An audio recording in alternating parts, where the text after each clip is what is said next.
लोक जनशक्ति पार्टी रामविलास की इस समय कार्यकारिणी बैठक जो है दिल्ली के कॉन्स्टिट्यूशन क्लब में चल रही है।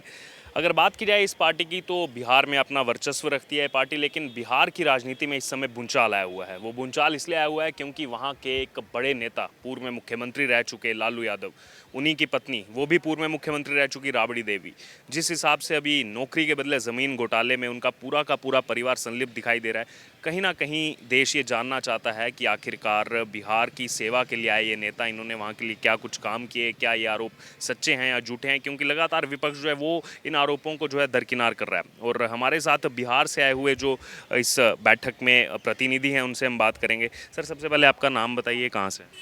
जी, मैं पटना बिहार से हूँ। अब पार्टी का पटना जिला का मैं अध्यक्ष हूँ। लोक जनशक्ति पार्टी मेरा पार्टी है। जी, अगर बात की जाए ये जो मुद्दा इस समय चल रहा है, पूरा देश जानना चाहता है कि क्या बिहार में पहले चारा घोटाला जो है सामने आया, उसमें लालू यादव अंदर गए, अब ये नौकरी के बदले ज़मीन घोटाला सामने आया है, क्या कहेंगे इस पर?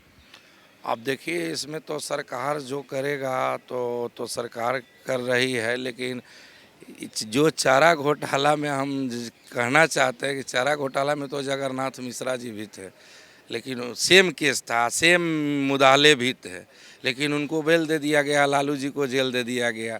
और हमेशा बिहार में तो नीतीश कुमार तो हम लोग का पसंदीदा है नहीं, कहा कि नीतीश कुमार जी को तो कुर्सी चाहिए, कुर्सी के लिए कुछ कर सकते हैं। अभी तेजस्वी जी के साथ अभी हैं, उनकी बात तेजस्वी जी से नहीं बन रही है, इसलिए उसमें नकल निकाल के लालू जी को आई फंसाने का और ये सब करने का साजिश रच रहे हैं।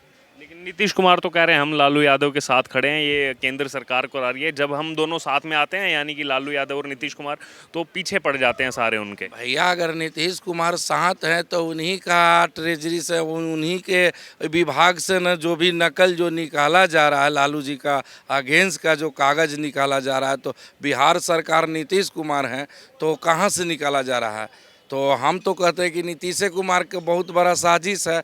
अब बिहार में देखिएगा फिर सरकार गिर जाएगा। नीतीश कुमार जी का सरकार 25 तक नहीं रहने वाला है। नहीं रहेगा सरकार वो? नहीं नहीं नहीं नहीं। पहले ही गिर जाएगा। हाँ, अनबन चल रहा है, भीतरे भीतरे सब ठीक नहीं है, अंदर में बहुत घमासान मचा हुआ है। आपको मैं चैलेंज करता हूँ कि 25 तक उनके सरकार नहीं रहेगा। एक दूसरे के नेता जो हैं एक दूसरे के खिलाफ तो भर भर के बोल रहे हैं सामने आकर के। नहीं तो बोलेंगे ही ना। नीतीश कुमार जी का सरकार में अब बिहार में देख लीजिए कि शराब बंद किए हुए हैं, हर जगह शराब मिलता है। नित्य दिन आप देखते होंगे कि हर जिला में कुछ न कुछ लोग जहरीली शराब से मरते हैं। आए दिन हत्या होता है, बलात्कार होता है, लूट होता है। नीतीश कुमार कुछ नहीं करते हैं, उनका प्रशासन भ्रष्ट हो गया है। आपको मैं बता देना चाहता हूं कि 11 नवंबर का 2022 में हमरे ऊपर, पूरे परिवार के ऊपर जानलेवा हमला हुआ था दिन के 4 बजे, जो कि सगुना मोड़ पे वो जगह है, भीड़ भाड़ वाला जगह है। नीतीश कुमार जहां रहते हैं वहां से मात्र 10 किलोमीटर की दूरी पर मेरा घर है, और जो कि मेन राजधानी पटना में दिन दहाड़े अपराधी हम जैसे सोशल वर्कर पर जब वार किया जाता है तो आम आदमी को तो छोड़ दीजिए। तो ये हमने भी देखा जब सरकार बनी, वहाँ पर पलटी जब सरकार, आरजेडी जब सरकार में, उसके बाद कानून व्यवस्था एकदम से चरमरा गई और क्राइम रेट बढ़ गया एकदम। बहुत चरमरा गया है। बिहार की प्रशासन इतना करप्ट हो गया है, भ्रष्ट हो गया है। नित्य दिन आपको एक चैनल के माध्यम से एक चीज़ और मैं बता देना चाहता हूं, जो नीतीश कुमार शराब बंद किए हुए हैं उसमें मद निषेध वाले जो हैं, नित्य दिन कम से कम पटना के बेउर में निर्दोष व्यक्ति को, कम से कम 200 से 300 व्यक्ति को, बेगर पिए हुए व्यक्ति को ज़बरदस्ती पकड़ के जेल में भेजने का काम करते हैं। जो बात उसका गार्जियन पूछता है, भैया हम शराब नहीं पिए, हमको मशीन लगा के तुम चेक करो, ऐसा कुछ नहीं करता है। ऐसा जगह पे ले जाता है, बड़ा सा ग्राउंड है, अंदर ले जाके बंद कर देता है, उसका परिवार से मिलने नहीं देता है, जांचता नहीं। और निर्दोष व्यक्ति रोज नित्य दिन 200-300 जेल जाते हैं। और नीतीश कुमार इस सब चीज़ को जान रहे हैं, ये सब चीज़ को, हर चीज़ को जान रहे हैं, लेकिन पता नहीं उनको दलितों, पिछड़ों और अल्पसंख्यकों पर क्या उनका दुश्मनी है कि हमेशा गरीब के प्रति वो अच्छा नहीं कर रहे हैं। चलिए, आपके पास दोबारा आऊँगा। आप युवा हैं, अगर बात की जाए तो जो इस समय बिहार के उप मुख्यमंत्री हैं वो भी कम उम्र के हैं, तेजस्वी यादव। लेकिन ये जो पूरा नौकरी के बदले ज़मीन घोटाला सामने आ रहा है, इसमें सिर्फ लालू यादव नहीं है, राबड़ी देवी नहीं है, उनके सभी बच्चे हैं, तेजस्वी यादव का भी नाम उसमें खुलकर सामने आया है। देखिए, ये सरकार का प्रोसीजर है। अगर चार्जशीट दायर हुआ है तो ये सरकार के अंदर में आता है और सरकार इस पे जांच कर रही है। जो भी होगा, अगर वो गलत नहीं होंगे तो ऐसा है नहीं कि गलत नहीं होंगे तो सरकार उसके खिलाफ कार्रवाई करेगी। बाकी जांच एजेंसी स्वतंत्र है इस चीज़ के लिए। और जहाँ तक आप बिहार की बात कर रहे हैं तो बिहार में लगातार आप देख रहे हैं कि बिहार में हमेशा से क्या हो रहा है कि नीतीश कुमार जी मुख्यमंत्री जो हैं कई वर्षों से बने हुए हैं। और बहुत सारे आपको प्लेटफॉर्म से भी पता चलता है कि बिहार में जो अभी स्थिति बनी हुई है वो जंगल राज से भी भयानक स्थिति बनी हुई है। वो आपको भी देखने को, पत्रकार को मारा जा रहा है, कोई अगर नौकरी के लिए बात करता है उसको भी मारा जा रहा है ना। तो कहने का मतलब नीतीश कुमार जी का आज के डेट में जो मोटिव हो गया है ना, सिर्फ कुर्सी हो गया, सिर्फ कुर्सी हो गया, कुर्सी कुमार हैं वो। सर, एक आखिरी कमेंट लेना चाहूँगा। 16 मार्च को पेशी है राउज एवेन्यू कोर्ट में दिल्ली में, और यहाँ पर अगर बात की जाए और भी कई सारे लोग, उनके परिवार के सब लोग शामिल इसमें जो है वो दिखाई दे रहे हैं, और वो कहीं ना कहीं ये भी कह रहे हैं कि अगर लालू यादव को परेशान किया तो दिल्ली की कुर्सी हिला देंगे इस बार।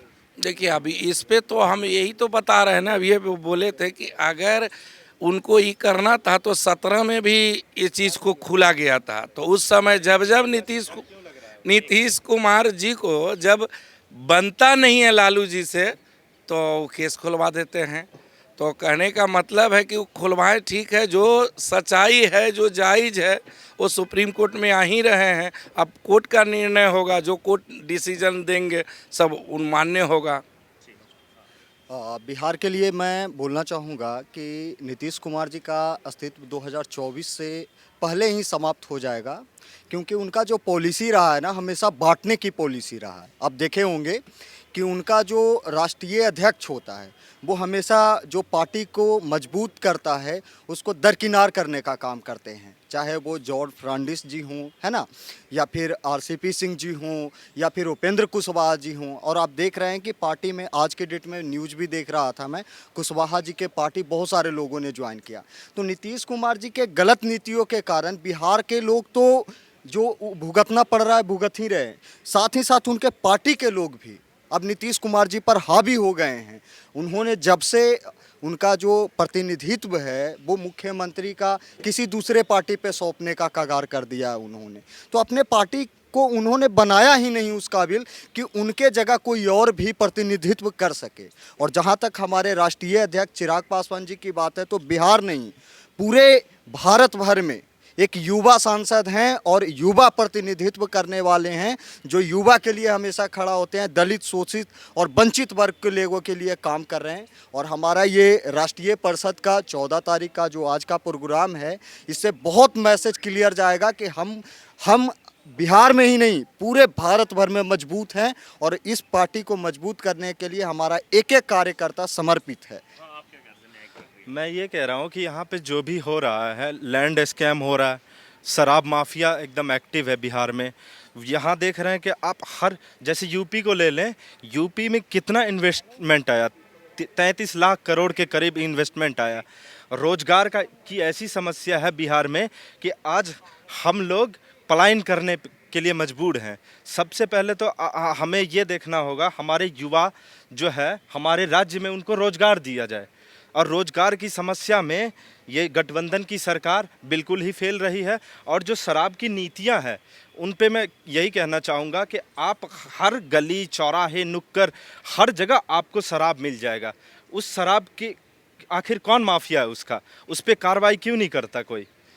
वहाँ पे मैं यही कहना चाहूँगा केंद्र सरकार से कि यहाँ पे बिहार में जो भी एजेंसियाँ हैं उनको एक्टिव करें, और जो लैंड स्कैम हो रहा है, जो शराब स्कैम हो रहा है, अलग अलग तरह से जो स्कैम किया जा रहा है, उस पर कठोर से कठोर कार्रवाई करें।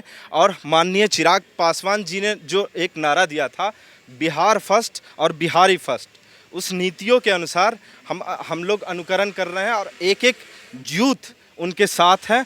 बिहार के हर वर्ग के, हर जातियों के लिए जो उन्होंने काम कर रहे हैं और जो करने का प्रयास कर रहे हैं वो एकदम विश्वसनीय है। और हम पूरी तरह से उनके साथ हैं खड़े। कमेंट लेना चाहूँगा, ये जो इस समय पूरा प्रकरण चल रहा है इस नौकरी के बदले ज़मीन घोटाले का, कांग्रेस इसमें कहीं ना कहीं जो है आरजेडी के साथ खड़ी हुई पूरी तरह से दिखाई दे रही है। ईडी सीबीआई की कार्रवाई को गलत बताया जा रहा है, एक्शन को, जांच पूछताछ को गलत बताया जा रहा है। और वहीं दूसरी तरफ जिस दिल्ली में अभी हम मौजूद हैं, यहाँ भी ईडी सीबीआई की कार्रवाई चल रही है शराब घोटाले पर, उसको वो सही बता रहे हैं। मैं केंद्र सरकार की बात नहीं इसमें लाना चाहूँगा। मैं सिंपल सा बोलता हूँ कि अगर दाल में काला है तभी तो काला चीज़ें बाहर आ रही है ना। अब सोने की बिस्किट निकल रहे हैं, अब रुपए के गड्डियाँ निकल रही हैं। अब सत्येंद्र जैन को देख लीजिए, मनीष सिसोदिया को देख लीजिए। एक तरफ शराब घोटाला तो दिल्ली में हो रहा, तो एक तरफ बिहार में हो रहा है लैंड घोटाला। और दोनों का पार्टी का कहीं ना कहीं, और ये कांग्रेस की बात रही तो कांग्रेस का देख रहे हैं, जहाँ भी भ्रष्टाचार की जननी होती है वहाँ से कांग्रेस का उदय होता है। तो मैं कांग्रेस पे ज़्यादा कुछ नहीं बोलना चाहूँगा क्योंकि उनमें अब कोई दम नहीं बची है। और जो भी पार्टियां हैं वो आए तो एक न्यायिक प्रक्रिया से आए, धमकी नहीं दें। ये जो तेजस्वी यादव जी ने बोला कि यहाँ पे धमकी हुआ था कुछ, आप लोगों को पता होगा। बेटी ने भी कहा कि हम जो है लालू यादव कुछ हुआ तो दिल्ली की कुर्सी हिला देंगे। ये कह रहे हैं कि हमें माननीय सुप्रीम कोर्ट पे भरोसा है, हाई कोर्ट पे भरोसा है। जब न्यायिक प्रक्रिया पे भरोसा है तब हम लोग क्यों मतलब ऐसी धमकियाँ दे रहे हैं एजेंसियों को? या फिर हम सीधा सा सिंपल सा ये बोल रहे हैं, युवाओं के रोजगार के लिए जो अग्निवीर योजना आई थी उनमें क्या हुआ था? 20,000 करोड़ से ज़्यादा का प्रॉपर्टी बिहार के लोगों के खून पसीने से और जो टैक्स से वो पूरा होता है, अब उस चीज़ों का नुकसान किया गया। कितने रोजगार दिए आपने? एक भी रोजगार बता दीजिए, कोई भी सेक्टर आपका वो जो ग्रो किया हो। एक भी सेक्टर ग्रो नहीं किया। केवल ग्रो किया तो क्या किया? लैंड माफिया, शराब माफिया, हर तरह के। और वहाँ पत्रकारों को मारा जाता है बिहार में। कोई भी अगर जो एक पत्रकार चीज़ों को उठाते हैं, कोई भी मुद्दा, तो उस पत्रकारों को धमकियाँ दी जाती है। वहाँ का प्रशासन बिल्कुल ही नहीं सुनता। और प्रशासन, अब वहाँ की स्थिति ऐसी हो गई है कि शराब आपको थाने में मिल जाएगा। आप जाइए 400-500 के क्वार्टर, मैं नहीं शराब पीता लेकिन मैं बता रहा हूँ बस आपको कि आप जाइएगा थाने में, आप पैसे दीजिए और शराब लीजिए। ऐसी नीतियाँ हैं। आखिर ऐसी नीतियाँ चल किसके इशारे पे रही है? कहीं ना कहीं नीतीश कुमार और गठबंधन की सरकार, तेजस्वी जी का इनमें पूरा सा मिलीभगत है। रोजगार तो बिहार में बढ़ा है। रोजगार के नाम पे जो जदयू के जो प्रदेश से लेके जिला अध्यक्ष हैं, आप जाके बिहार का स्थिति देख लीजिए। वो थाना पे मद्य निषेध विभाग के जो भी पदाधिकारी हैं और जदयू के जिला अध्यक्ष से लेके राजद के जिला अध्यक्ष खुद खड़ा होके शराब के गाड़ी को पास करवाते हैं। और उन लोगों का बस एक ही रोजगार मिल गया है, जो भी सत्ताधारी दल के लोग हैं वो शराब माफियाओं को संरक्षण, गली गली में उन्होंने शराब का रोजगार खोलने का काम किया है। आप देख लीजिए जिला के किसी भी मुख्यालय में, हर मुख्यालय के सामने जदयू के जिला अध्यक्ष मिलेंगे आपको, राजद के जिला अध्यक्ष मिलेंगे।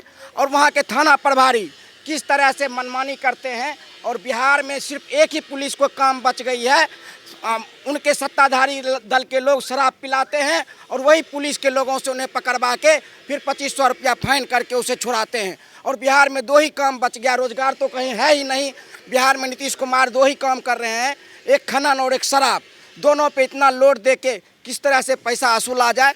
बिहार की स्थिति बहुत से बद से बदतर है। मैं केंद्रीय सरकार से मांग करना चाहता हूँ, आप अविलंब बिहार में राज्यपाल शासन लगावें और बिहार की सत्ता को नष्ट करें।